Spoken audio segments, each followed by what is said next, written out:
On va parler aujourd'hui de la chôte de Chala, la paracha de Chala. Comme on a vu cette paracha qui parlait de la mitzvah de Chala, on en profite pour étudier ce sujet. On va commencer par des paroles très fortes sur cette mitzvah de Rabbi Meir Mirotenbourg. C'est un des Gdolei Rishonim, un des Baalei Tosfot. C'était un élève du Maharam Mirotenbourg qu'on connaît. Et donc lui, il écrit, donc je veux dire, pourquoi je précise qui c'est un des Gdolei Rishonim, c'est-à-dire c'est pas seulement des vorts comme ça, c'est pas des sgoulottes, c'est pas, il dit des paroles très fortes. Avec des Rishonim, ça veut dire c'est comme le Rambam, c'est comme Rashi, c'est des mots, c'est très, chaque mot est très important. Alors regardez les mots qu'il dit sur cette mitzvah. Gdola hi mitzvat chala vechaviva. C'est une grande mitzvah et elle est très chère. Amour aboteinu, donc tout ça je dis, bischut. Gimel Dvarim Nivra Olam. Il y a trois raisons pourquoi le monde a été créé. Bischut Chala, Shneimar Bereshit Bara. Ben Reshit et la Chala. Quand c'est marqué Reshit Arisotechem, c'est-à-dire que la Torah elle appelle la Chala Reshit. Donc Bereshit Bara Elohim, Bereshit pour la mitzvah de Chala. Il y a en Dieu de la Gemara, Rabbi Eliezer ben Yehuda Omer, Ba'avon Chala en bracha mamonam. Donc c'est à cause de la faute de Chala qu'il n'y a pas la bracha dans l'argent. Il y en a qui ont de l'argent, mais après ils n'ont pas la bracha. Il dit que c'est à cause de ça. C'est marqué dans les klalotes. Dans l'édiction de la Torah, c'est marqué behala. Je vais leur faire du behala. Ils vont être toujours sous. Une déclara comme ça, qui vont être toujours sous comment? Frayeur, comme ça, voilà. Il dit altikre behala et la bechala. Le he, on les transforme en chet. Et c'est à cause de la chala, cette frayeur.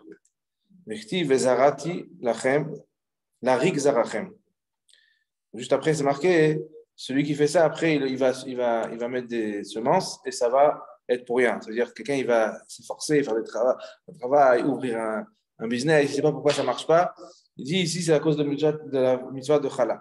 Que c'est la malédiction dans la Torah, c'était que quelqu'un, il va ensemencer et ça va pas pousser, et il dit que c'est à cause de la chala. Par contre, si on fait la chala, si on donne la chala, alors on a les brachot, chez Neymar, Reshit Arisotechem, titnu la Kohen, la niach bracha el betecha. Donc ça met la bracha dans la maison. Tout ça, encore une fois, je vous dis, c'est la Goët Memoniot. C'est un des grands Rishonim qui nous dit, c'est très rare, les Rishonim, ils disent des halachot, ils disent des explications, Rashi, il ne va pas dire des sgoulots, des choses comme ça. Et là, c'est vraiment quelque chose de très rare. Amar Rabbi Yochanan, Laman Esmecha Parashat Chala et Parashat Avodah Zara. Pourquoi la mitzvah d'Avodah Zara, elle a été juxtaposée avec la mitzvah de Chala? Le Marlecha Kol HaMekayem mitzvah de Chala Ki'ilu Bitel Avodah Zara. Tout celui qui fait cette mitzvah comme s'il avait annulé, il va enlever l'Avodah Zara du monde. Amar Rabbi Elazar, Ki Be'ad Isha Zona Atikar Lechem. Pourquoi c'est marqué la zona à côté du pain? Migaram Shetibael Kezona. Comment ça se fait qu'elle a eu cette chose-là, cette femme? Parce qu'elle a mangé du pain qui n'a pas été la fourchette là-dessus. Bon, c'est des mots très très forts, très graves. C'est sûr que c'est pas à chaque fois qu'on va avoir ça, mais il faut prendre les choses peut-être pas au deuxième degré, mais en tout cas prendre. La fois la Gemara elle parle comme ça, des mots très très forts, c'est pour faire comprendre qu'il se passe quelque chose. Vine al mitzvazu nitztavu an-nashim. Cette mitzvah, elle a été spécialement pour les femmes. Bien sûr qu'un homme il a mitzvah de chala comme une femme. Mais je veux dire, cette mitzvah, elle a été spécialement dite aux femmes. Elles ont été plus que les hommes, comme c'est marqué dans la Gemara. Il y a trois avérotes qui font qu'une femme elle peut avoir des problèmes pendant l'accouchement. C'est les trois mitzvot qui sont plus attribué à la femme. Nida, bien sûr, c'est que la femme qui peut le faire. Chala, ça aurait pu être le mari qui le fait, mais on voit que les femmes, elles vont être punies, embêtées à cause de cette mitzvah de Chala. Donc on voit que ça concerne spécialement les femmes et Adla Kataner. Donc Fareshta, la Gemara, elle explique. Reshit, Karati etrem, Aliske Reshit, Izarti etrem, Rabbeinu Moshe, Gabel Adla Kataner, Mishum, Nashim Metzorot Adavar Zeyoter. Pourquoi l'Adla Kataner? Pourquoi les bougies de Shabbat? Plus parce que elles sont à la maison. C'est elles qui s'occupent de tous les travaux de la maison.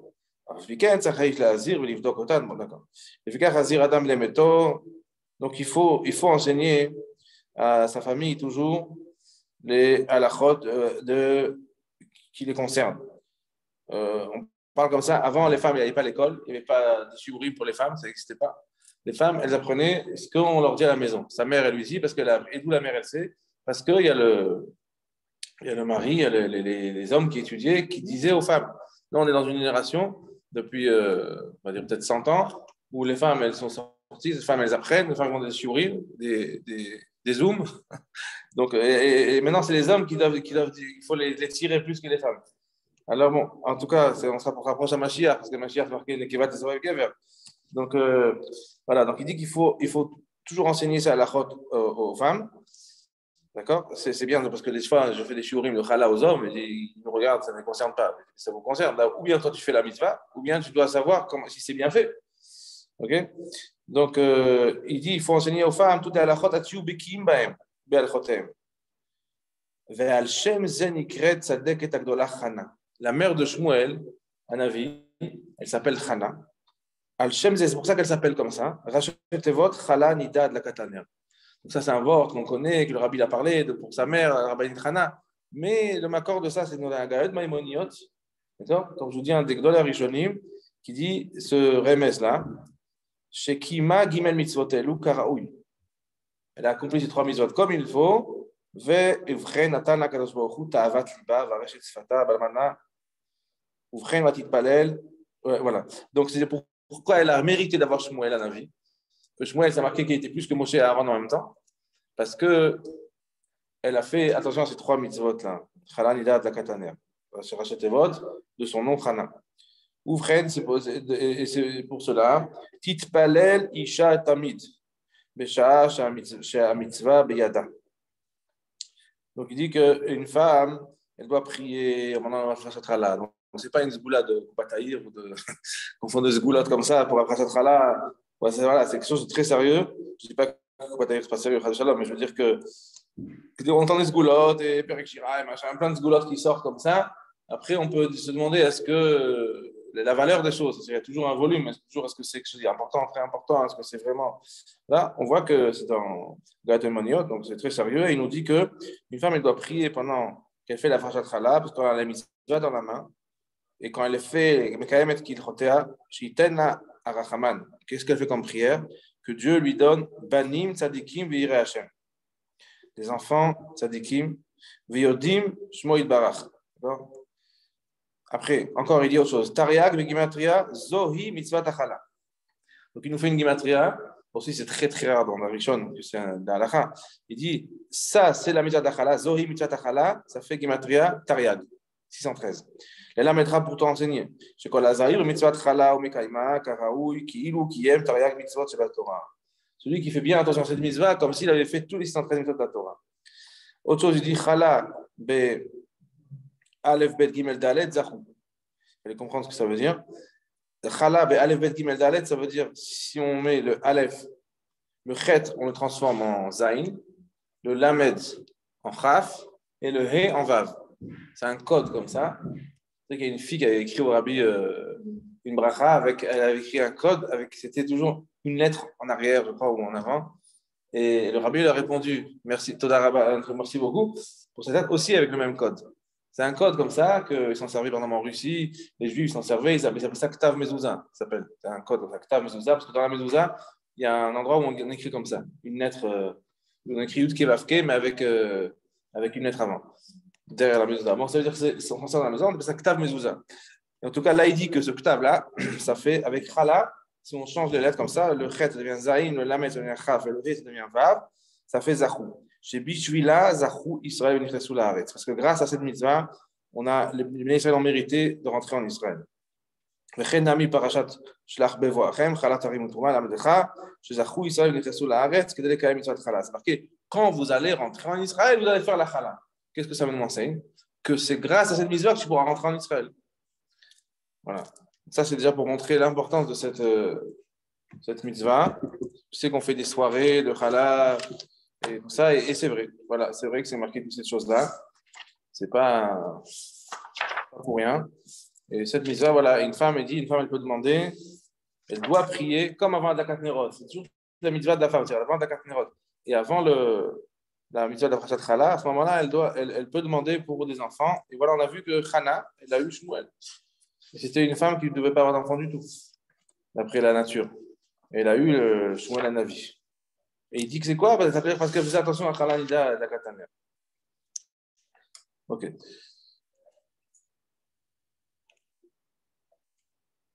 Donc, dans la Torah, c'est marqué, dans la paracha qu'on vient de voir dans Shlach, Daber ibn Israël amart alehem, vevoachem el haaretz, asher ani mevi etchem shama. Donc, quand vous allez arriver dans cette terre, en Israël, voilà, bacholchem ilechem haaretz, quand vous allez manger la terre, le pain, tarim ou trouma l'Hashem. Donc, la chala, c'est une trouma en vérité, c'est une offrande, c'est une partie du pain qu'on donne à Hachem. Et comment on le donne à Hachem? On le donne au Kohanim. Quand c'est marqué Reshit, la suite là-bas, Reshit harisotechem, chala tarim ou trouma. D'accord, le début d'Arisotérem, c'est-à-dire le début de votre pâte. Harissa, c'est la pâte. Issa, on dit en hébreu. Harissa, c'est-à-dire la pâte. Le Rabbi il avait dit que la prière qu'il préfère, c'est Modéani, parce que c'est la Réchit Arisotechem. C'est ma marine, on dit Réchit Arisotechem, c'est-à-dire le début du lit. Harissa, c'est-à-dire aussi un lit, le lit du bébé. Donc Harissa, c'est un lit, et Réchit Arisotechem, c'est-à-dire le début de ce qu'on fait quand on se lève, c'est Modéani. C'est ça que le Rabbi avait dit, il aime beaucoup cette mitzvah. Le plus cette fila-là. Et que quand quelqu'un se lève le matin, le début déjà, il donne Trouma à Hachem. Il dit Modé Ani Lefanecha. Le Rabbi avait expliqué qu'on dit le Modé avant de dire le Ani. Normalement, quand quelqu'un se lève, il pense Ani. Et là, il dit d'abord la première chose qu'il dit Modé. Il dit non, je suis Modé, j'accepte que c'est toi je te remercie, je suis Modé, j'avoue, j'accepte que c'est toi le Melech. Donc, la Torah nous dit une mitzvah qu'il faut donner une partie de son pain à Dieu. Et donc, ça, c'est à travers les Kohanim. Il explique dans Sefer HaChinuch, c'est aussi un des Gdolei Harishonim, et lui, il donne à chaque fois les raisons des mitzvot. Sefer HaChinuch, il nous dit quelle est la raison de cette mitzvah, puisque, regardez comment c'est beau, la vitalité d'un homme, c'est dans ce qu'il mange. Si quelqu'un ne mange pas, il ne peut pas vivre. Verov haolam, ichyu belechem. Le rov du monde, il vit avec le pain. C'est que les Français encore plus, ils mangent beaucoup de pain. Comme ça on dit. En tout cas, le monde, il vit bikar avec le pain. Ratza, makom, les akoteinu, mes mitzvah, timidid, belachmeinu. Il a voulu nous faire un srout, d'accord, donc nous donner un mérite dans notre pain. Puisqu'on vit grâce au pain, et on vit grâce à la nourriture. Et le quart de la nourriture sur le pain, il a voulu rentrer, nous donner un mérite dans notre pain.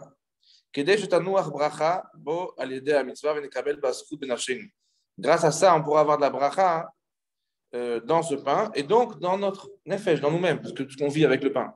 Et dans ce pain, quelqu'un il a demandé, Ratzak, pour les accords d'Israël, il voulait donner du sroud, du mérite à Béné Israël.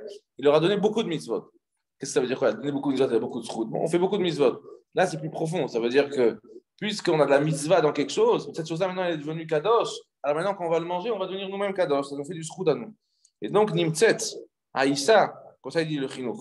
Nimtzet haïssa, mazon la gouf ou mazon la nefesh. Le pain maintenant ça devient la nourriture pour le corps et la nourriture pour la neshama. Ça c'est grâce à la mitzvah de chala. Voilà, ça c'est la raison qui donne le sefer HaChinuch. Et donc, la mitzvah, aujourd'hui, elle est midérabanan, même en Eretz Israël. Pas se tromper.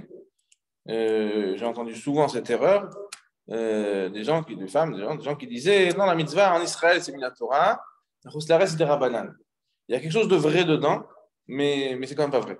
Ça veut dire c'est vrai que s'il y avait le rov de Béné Israël en Israël, d'accord, alors là la mitzvah elle serait minatora. Quand c'est marqué bevo achem, quand vous allez venir, c'est quand vous allez venir, vous allez tous venir. Ou bien la majorité. Quand c'est la majorité, c'est comme s'il y avait tout. Rubo kekulo. Tant qu'il n'y a pas le rov ben Israël en Israël, la mitzvah est des rabanan. Quand même, ça fait une différence. C'est que Chutz La'aretz, il n'y avait pas de mitzvah du tout. C'est une mitzvah qui concerne Israël. C'est comme le maaser, la trouma, tout ça, ça ne concerne pas Chutz La'aretz. Seulement, Chachamim, ils ont dit, pour pas qu'on oublie la mitzvah, pour pas qu'on oublie cette mitzvah, on va la faire aussi en Chutz La'aretz. Mais en fin de compte, c'est des rabanan en Israël, c'est des rabanan en Chutz La'aretz.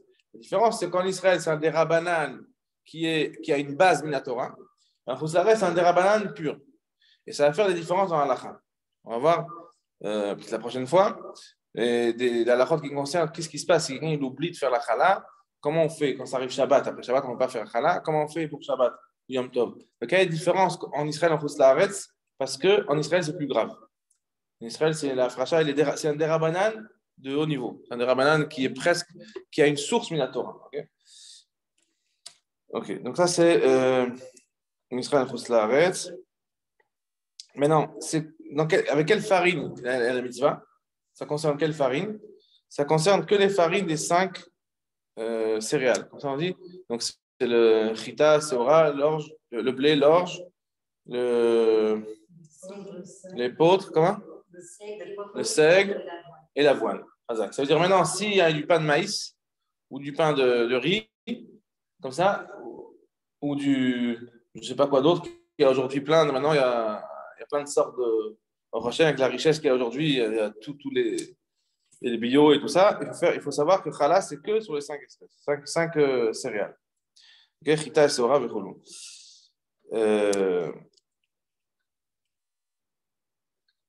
Maintenant, si on prend plusieurs espèces qui sont chayav, c'est mistaref, d'accord?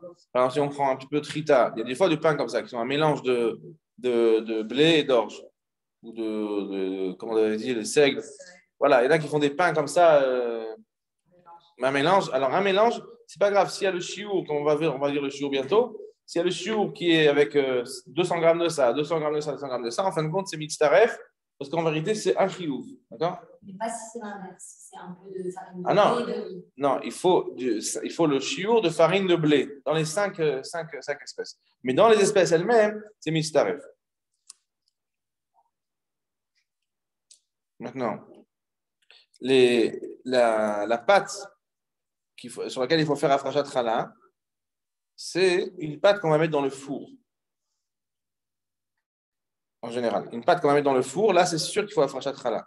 Qu'elle soit épaisse ou qu'elle soit liquide. D'accord? C'est-à-dire, si une pâte, quand on met dans le four, qu'elle soit épaisse ou liquide, il faudra faire afrachat challah. Par exemple, un cake, c'est une pâte qui est liquide, il faut faire afrachat challah quand même. Ah, on ne peut pas, on fait après. Bon, je précise quand même qu'un cake, pour arriver à une quantité de 1200 grammes, il faut faire pour une bar mitzvah ou ça arrive dans une yeshiva, ça arrive dans les mosdot, ils font beaucoup. Ce n'est pas moi qui vais vous dire que la quantité de farine qu'on met dans un cake, ça, on n'arrive jamais à cette quantité-là. Mais dans l'idée, c'est-à-dire une farine, une pâte qui est molle ou une pâte qui est épaisse, ça revient au même, puisque c'est une pâte qui va aller dans le four, c'est chalav et chalav. Avec quand il y a la quantité qu'il faut, bien sûr.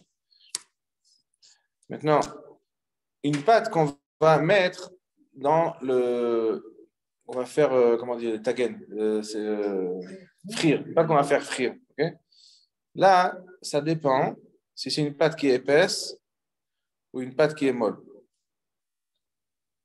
Une pâte qui est molle et qu'on va faire frire, il n'y a pas de challah. Okay? Par exemple, ça c'est les crêpes. Pourquoi c'est pas tout de challah les crêpes? Même si quelqu'un il fait plein de crêpes, il y a le shiur parce que c'est une pâte qui est molle et qui ne va pas dans le four. On va dire elle a 2 défauts.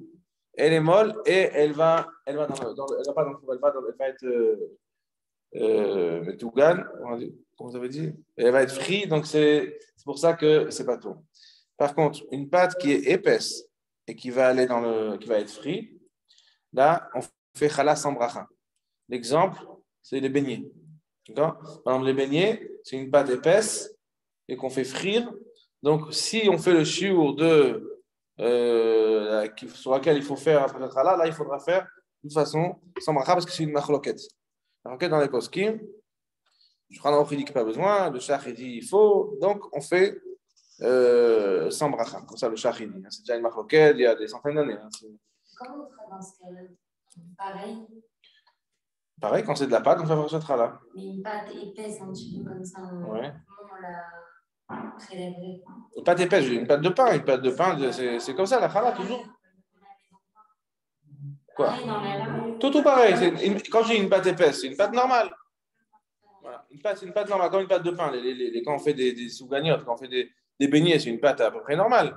Donc il faut prendre la challah normalement. La question, c'est quand c'est une pâte qui est molle, comment on fait? Alors on fait après. Les matzot aussi, on fait après. La frachat challah des matzot, ça se fait après que les matzot sont déjà prêtes. C'est ça qu'on fait la frachat challah. Ah, donc là, quand vous avez dit pâte molle, par exemple, les crêpes, on fera après. Les crêpes, il y a un autre problème, c'est qu'elles vont être frites. Donc, quand c'est quelque chose qui est mou, une pâte molle, et aussi elles sont frites, alors il n'y a pas de challah. D'accord? Je répète, parce qu'une afrachat challah, c'est quand ça va dans le four. Quand ça va être frit, c'est plus du pain. Le pain, il n'est pas frit, le pain, il va dans le four. Donc, maintenant, il y a un safek pour une vraie pâte, une pâte épaisse, une vraie pâte, qui va être frite. Donc, ça, c'est un safek, on fait sans bracha. Mais une pâte qui est molle, et en plus, elle est frite, c'est sûr, c'est plus du pain. Là. C'est des crêpes, c'est pas du pain.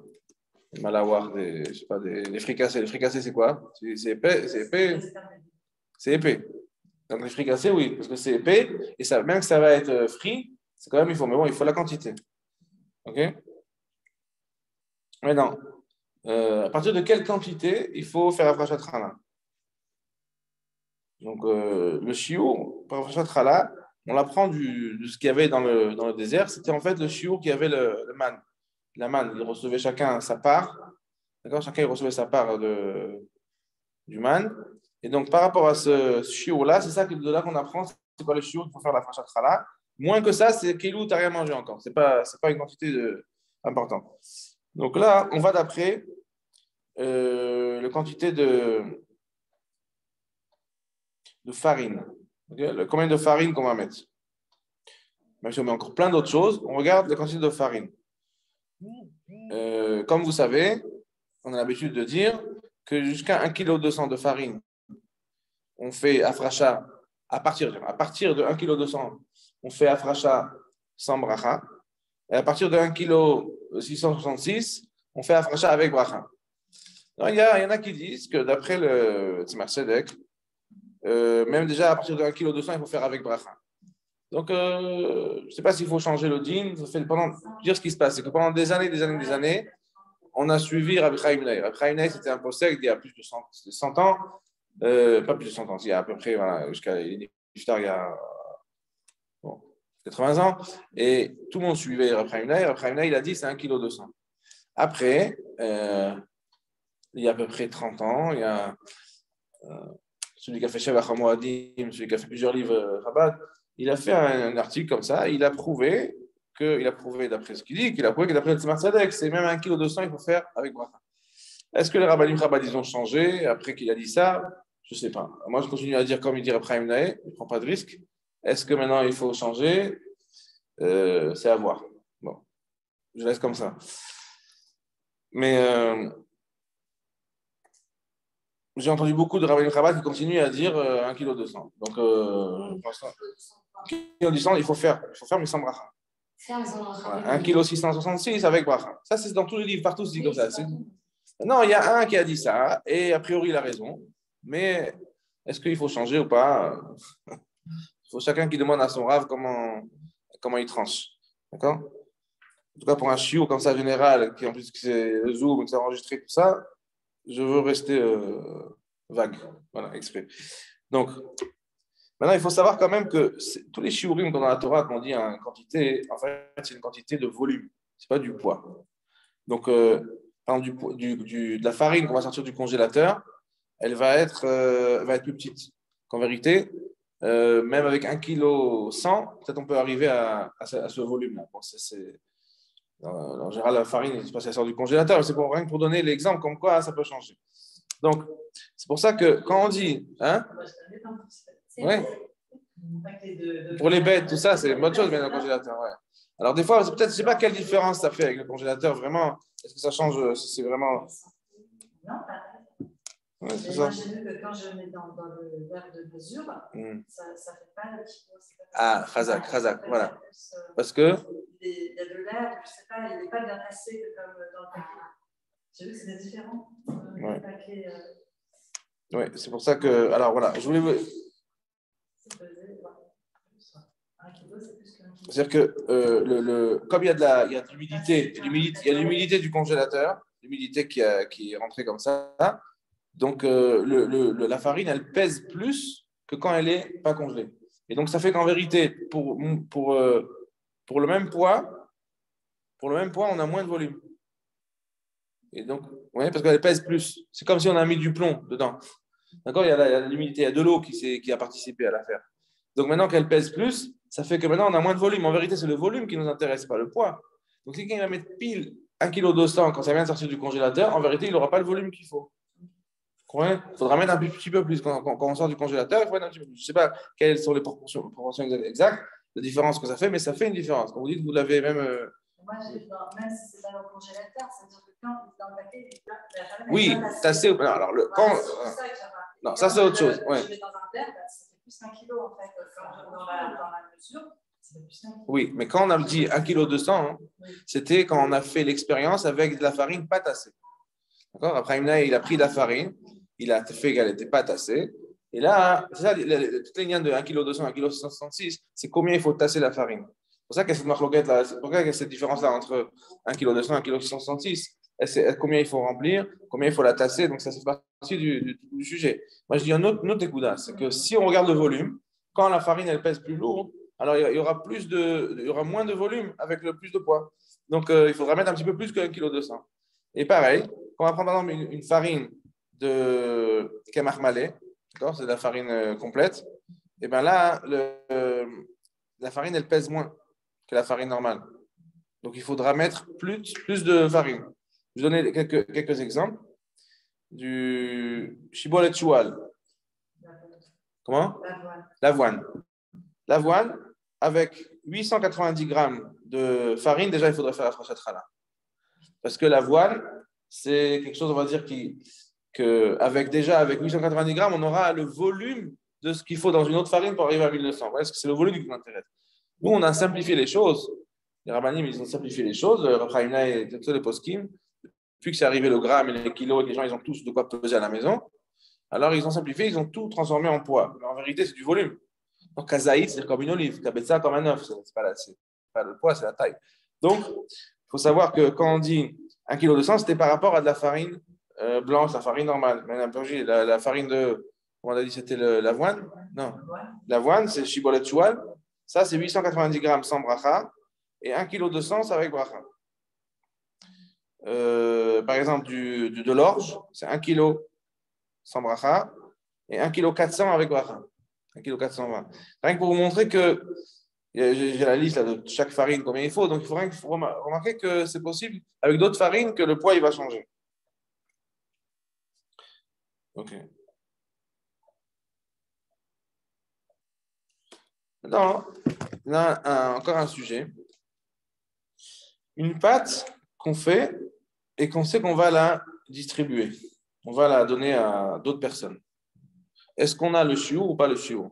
Est-ce qu'on a la quantité? Ça veut dire, je sais que je vais la distribuer pendant qu'elle a encore de la pâte. Si je vais distribuer quand c'est déjà du pain, alors ça ne concerne pas. Par exemple, je fais 3 kilos, je fais 3 kilos de pain et je vais distribuer à la voisine, à ma belle-fille, une femme, elle dit qu'elle va distribuer, elle ne veut pas garder tellement, donc elle va distribuer, mais des chalotes. Donc là, c'est sûr qu'elle a la mise de la frachat challah parce que quand elle a fait sa challah, elle a fait la quantité qu'il faut. Mais si, quand on fait la pâte, on décide de séparer cette pâte et de la distribuer à d'autres personnes, on va dire j'ai fait 3 kilos, mais je vais te donner 1 kilo à celle-là, 1 kilo à celui-là, donc il reste 1 kilo pour moi et 2 kilos pour les autres. Ça fait que j'ai que 1 kilo. Parce que je compte le distribuer à d'autres personnes. Ok? Elle est ptoura, cette traite-là. Donc on fait quoi? Parce que dans les gains d'Israël ou quoi, on fait comme ça en fait. Si, par contre, ouais, c'est ça que je voulais vous expliquer avec les gars d'Israël et tout ça. Parce qu'en général, les gens ils connaissent pas ce que vous connaissez. C'est que si je fais pour moi, il n'y a pas de problème. Par exemple, des fois, une femme, elle veut faire la mitzvah de faire la challah. Ah, je vous donne une parenthèse intéressante. Pourquoi on appelle ça les chalot? On appelle ça des chalot, le Shabbat. C'est du pain, c'est pas des chalot.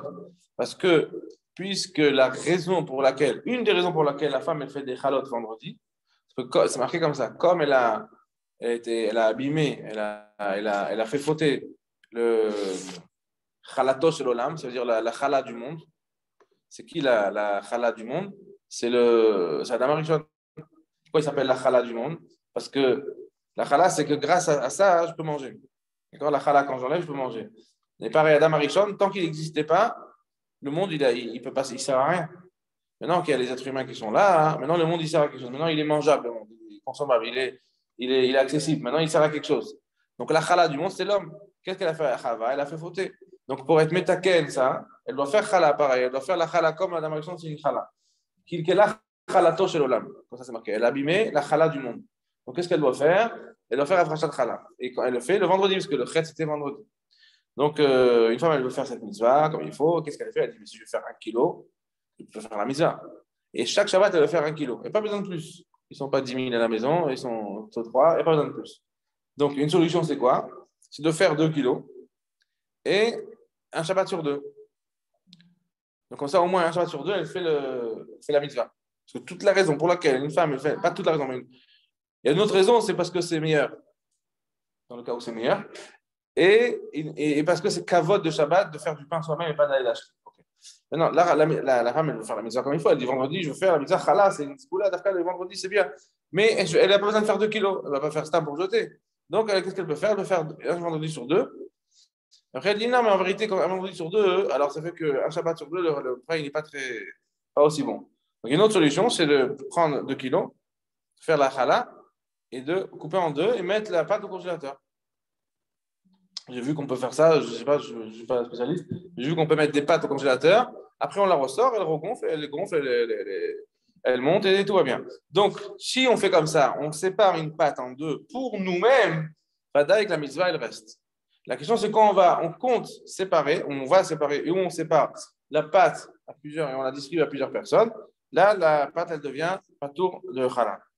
Donc voilà, les massés, voilà. Une femme, elle se dit, je vais faire 3 kilos et je vais distribuer à la voisine 1 kilo de pâte, je vais la pâte, et 1 kilo à ma belle-fille, il n'y a pas de chala à faire ici. Pas de chala. Si je lui donne par exemple 2 kilos, moi j'en garde un. Elle doit faire. Alors, dès qu'il y a 2 kilos, alors elle doit faire. Donc, je peux faire pour elle. Parce que je suis son chaliar, je suis son émissaire pour faire la mitzvah pour elle. D'accord? On peut faire la mitzvah pour quelqu'un d'autre. Une mitzvah qui ne concerne pas le corps, on peut faire pour quelqu'un d'autre. On ne peut pas mettre de film pour quelqu'un d'autre, mais on peut faire une mitzvah qui ne concerne pas le corps, on peut faire pour quelqu'un d'autre. Donc maintenant, qu'est-ce qui se passe comme vous avez dit, les soirées là où on fait des chala, ou bien au GAN, quand on fait la chala, qu'est-ce qui se passe? Alors, souvent, on ne va pas mettre 1,2 kg ou 1,6 kg par personne, on met 1 kilo chacun, ça arrange bien, c'est les paquets, on achète, ils font 1 kilo, et ça marche même, quelqu'un qui appelle? Vous pouvez refuser. Merci. Donc, qu'est-ce qui se passe quand on fait des soirées comme ça de la Frachat Chala, ou bien au GAN, quand on veut faire de la Chala, ou au GAN Israël, ou tous ces exemples-là, qu'est-ce qui se passe? Si chacun il reçoit 1 kilo, elle va faire sa pâte. Alors, qu'est-ce qu'on fait? On va dire, bon, on va prendre plusieurs, on va les réunir, on va faire la Frachat Chala. Mais ça ne marche pas, parce que chacune, elle va avoir que 1 kilo. Donc, il n'y a pas de mitzvah ici. D'accord? Donc, une solution qu'on peut faire, c'est que une des femmes, elle fait 2 kilos, et là, elle peut faire la chala pour tout le monde, avec tout le monde ensemble. D'accord? Elle fait la chala pour tout le monde. En vérité, les autres ne sont pas chayav. Elle fait pour elle. Bon, mais pour pouvoir faire la chala avec bracha ou sans bracha, ça dépend combien de quantité on a mis. Et si elle a pris 2 kilos, elle peut faire la chala, elle fait la chala, et tout le monde peut faire avec elle, mais les autres, elles n'ont pas la chala à faire. Si elles font comme ça, c'est stam, ça ne sert à rien. Donc, d'accord, c'est la chala, c'est elle qui l'a fait. Maintenant, ce qui se passe par exemple au GAN. Des fois au GAN, on va dire, chaque fille, elle va recevoir sa chala. Là, je vais dire une petite différence. Écoutez bien, qu'est-ce qui se passe? On donne un petit morceau à chaque petite fille ou le garçon, ils font leur chala, et on va les mettre dans le four. Et après, on va le ressortir, on va donner à chacun. Si on distribue à chacun sa chala, donc, ça fait qu'en vérité, il n'y a pas de chala ici, parce qu'il n'y a pas de mitzvah, parce que chacun il a reçu un petit morceau. Mais si en vérité, quand le pain il sort du four, on donne à chacun ce qu'on veut. On dit, c'est pas marqué dessus, ça c'est à toi, c'est à toi. On donne à chacun un pain au pif, comme ça, sans faire attention. Donc là, ça fait que quoi? En vérité, ça n'a pas été distribué avant. En vérité, chacun il a travaillé pour nous. C'était un employé, mais il n'a pas reçu la pâte encore. La preuve, c'est qu'il n'a pas reçu celle qu'il a fait, il a reçu une autre. Donc, si on fait comme ça un GAN Israël, on fait une soirée de femmes, je n'ai pas dit ça parce que les femmes, elles veulent le chala qu'elles ont fait. Mais quand c'est des enfants, et qui ne sont pas makpid, que ça va être leur chala, il n'y a pas de problème. Parce que Tout le monde fait la challah, tout le monde fait. En fait, ils sont en train de travailler. C'est comme des gens à l'usine. Après, on met dans le four. Quand ça ressort, c'est là qu'on distribue. Et là, c'est déjà du pain. Quand on distribue, quand c'est du pain, hein, il y a la mitzvah, il y a le shiur de la challah. Donc, on aurait pu faire avant. Donc, on devait faire avant, il n'y a pas de problème. D'accord? Donc, une solution qu'on va faire au GAN, chaque fille, elle ramène sa pâte, elle donne à la Mora. D'accord? S'ils ne sont pas macudotes. Hein? Oui, parce qu'ils écrivent le nom souvent. Alors, si ils écrivent le nom, ça ne marche pas. Il faudra une solution. Je dis, une solution, quand il n'y a pas cette akpada-là, d'écrire le nom et tout, je sais que c'est rare, parce que en général, chacun, il veut, c'est la challah qu'il a faite. Donc, voilà. Donc, voilà. Donc, si ça, c'est une solution pour ces soirées-là de Parashat Challah, ça serait de faire une personne qui aurait le shiur, et elle fait la fracha pour tout le monde. Elle fait la bracha, tout le monde dit amen, tout le monde peut faire les brachot, des sgoulottes et tout ce qu'on veut avec ça. Et en même temps, expliquer aux femmes qu'avec 1 kilo, elles n'ont pas la mitzvah. Il faut dire ça, parce qu'après, ça peut tromper aussi. Et voilà, la dernière fois, on a fait, il y avait 1 kilo et on a fait la mitzvah. Non, il faut expliquer. Moi, je fais parce que j'ai 2 kilos. Et quand vous allez faire chez vous, vous allez faire avec 2 kilos. Avec 1 kilo, il n'y a pas la mitzvah. Mais voilà, comme ça, on leur apprend bien à faire la halakha comme il faut. Donc, comme on a dit, la mitzvah, elle est surtout sur la femme. Et pour 2 raisons. Et parce qu'elle a fait fauter Adam Arishon, qui était la challah du monde. Et parce que c'est elle qui s'occupe de la maison. Comme elle s'occupe de tous les besoins de la maison, elle a aussi les mitzvot qui concernent les choses qu'on fait à la maison. D'accord? Maintenant, un enfant, s'il a fait la frachat challah, ça ne marche pas. Un enfant, ça ne marche pas. Un garçon ou une fille, ça ne marche pas parce que c'est une mitzvah qu'il faut bon, comme ça, maintenant pourquoi, mais c'est comme les tefilin, c'est comme les mitzvot, il faut être bar mitzvah. Là, l'exception, c'est qu'il suffit même 1 an avant. Bedi Avad, une fille de 11 ans et un garçon de 12 ans, ça marche. Bedi Avad. Mais si c'est plus petit que ça, ce pain, on n'a pas le droit de le manger. Vous savez que du pain qui n'a pas eu la frachat challah, c'est du pain qui est interdit de manger. C'est comme du chazir. C'est du pain qui est assourd de manger. D'accord? Qui n'a pas eu la frachat challah. Mais il y a eu, c'est l'enfant qui a fait. Des fois, il y a des enfants qui font les challah et c'est lui qui a fait. Ça ne marche pas. Il faut que ce soit un adulte, un bar mitzvah, bat mitzvah, où je vous dis Bedi Avad, 12 ans et 11 ans. Un goy, c'est sûr, ça ne marche pas. Si dans un restaurant, machin, on dit non, le berger n'était pas là, c'est le goy qui a pris. Ça ne marche pas. Il faut que ce soit un juif qui le fasse, d'accord? Combien il faut prendre? Minatora, il n'y a pas de quantité. On prend la quantité qu'on veut. Haramim, ils ont dit certaines quantités. D'accord? On ne va pas rentrer dans ça, combien Haramim ils ont dit. Mais aujourd'hui, le minag, c'est de prendre kazaït. Kazaït, c'est un petit morceau comme ça. C'est comme la taille d'une boîte d'allumettes d'Israël. Vous connaissez? Ah, c'est pas grave. C'est pas grave si ça a gonflé. La taille, même après que ça a gonflé. C'est ça, c'est un morceau comme ça, on prend avec la main. Bien sûr, la frachat challah, il faut la faire quand c'est déjà de la pâte. Si quelqu'un va prendre de la farine, il n'a rien fait du tout. Il faut prendre au moment où c'est déjà de la pâte. On a dit qu'on peut aussi faire la frachat quand c'est déjà du pain. Mais c'est sûr qu'avant que c'est de la pâte, il n'y a pas de mitzvah. Donc, comment on fait la mitzvah elle-même? Il y en a qui ont l'habitude, le Ben Ishra, il ramène ça, de mettre la tzedaka avant de faire la frachat challah. Il y en a qui ont l'habitude aussi, le Ben Ishra, il nous dit, de se laver les mains et faire des yadayim avant la frachat challah. Maintenant, vous savez que toutes les brachot, il faut les faire avant de faire la mitzvah. La mitzvah, elle se fait au moment où on prend la issa, d'accord, où on tire. Donc,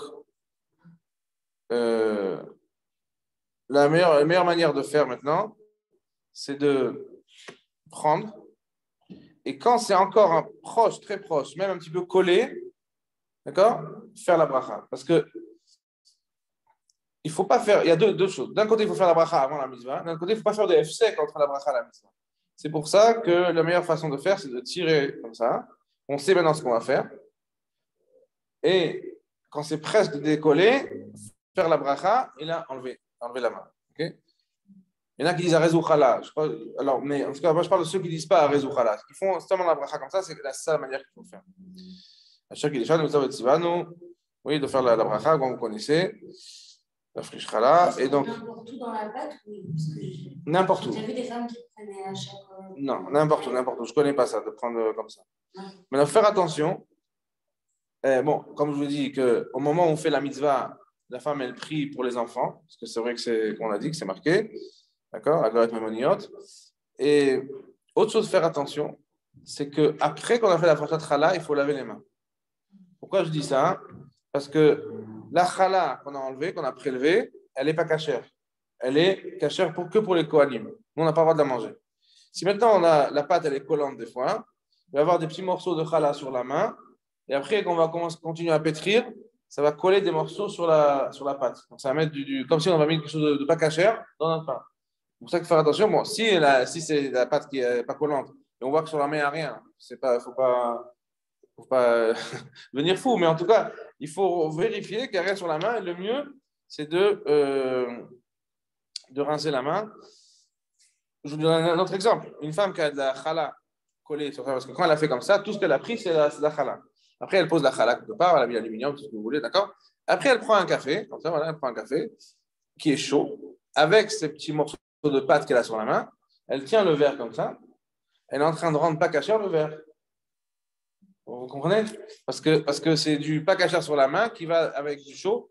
Peut-être que non, parce que ça ne va pas être soledette. Il faut que ça soit vraiment très chaud. Mais voilà, ça peut arriver comme ça. Donc, ouais, peut-être elle a couché une casserole ou je ne sais pas. C'est pour ça c'est bien de rincer les mains. Donc, qu'est-ce qu'on fait après avec la chala? Le mieux, en vérité, ça serait de la brûler. Mais il faut savoir le faire. Et il faut savoir ne pas cuire autre chose en même temps. Ça peut rendre assourd le mieux, c'est de le mettre sur le feu, carrément. Carrément sur le feu, pas dans la four. Alors, c'est pour ça que l'habitude en général aujourd'hui, c'est de l'entourer avec l'entourer 2 fois, avec deux kisuim et de le jeter. D'accord? Sans brûler, juste. Voilà, il faudrait brûler, c'est mieux.